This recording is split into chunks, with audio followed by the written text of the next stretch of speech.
جو گناہ کر کے کامیاب ہوا وہ کامیاب نہیں بلکہ شیر کے ذریعے فتح بننے والا ملغوب اور شکست خوردہ ہے۔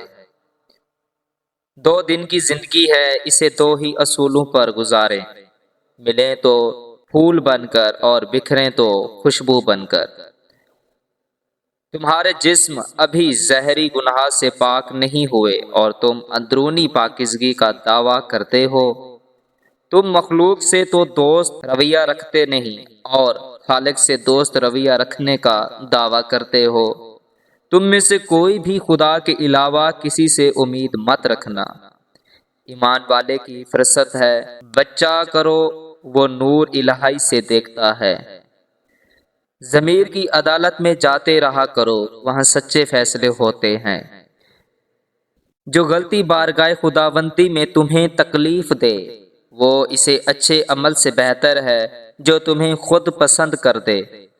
بات ایک وحشی شکار ہے، ایک سے نکل جائے تو دوسرا پکڑ لیتا ہے۔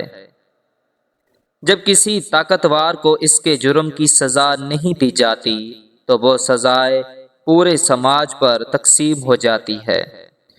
دنیا کی ساری مشکلات حل ہو سکتی ہیں اگر ہم ایک دوسرے کی باتیں کرنے کی بجائے ایک دوسرے سے باتیں کریں۔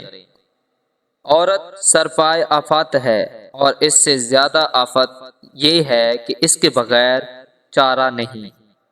جو رائے لینے سے بے فکر ہے وہ مصیبت میں پڑتا ہے۔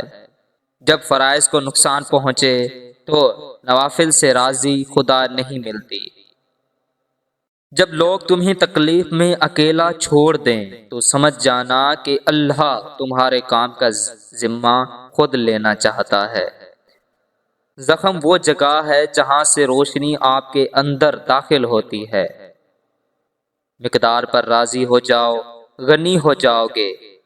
بھوکے شریف اور پیٹ بھرے کمینے کے حملے سے بچا کرو۔ حکومت مومن کی کھوئی ہوئی چیز ہے، اگر منافق سے بھی ملے تو اسے لے لو۔